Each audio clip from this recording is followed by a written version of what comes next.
ফিতরার বিষয়টা জটিল, আমরা ফাঁকি দেওয়া পছন্দ করি। ফিতরা 5টা খাদ্য আছে: পনির, জব, কিশমিশ, খেজুর, গম। সাহাবায়ে কেরাম রাদিয়াল্লাহু তাআলা আনহুম তারা খেজুর দেওয়া পছন্দ করতেন। কাজেই 3 কেজি 300 গ্রাম খেজুর দেওয়ার চেষ্টা করবেন।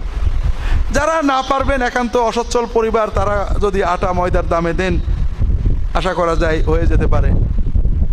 দ্বিতীয় হলো, খাদ্যর কথাই হাদিসে আসছে, খাদ্যর টাকা দিলে হবে, এটা হাদিসে এইভাবে নেই।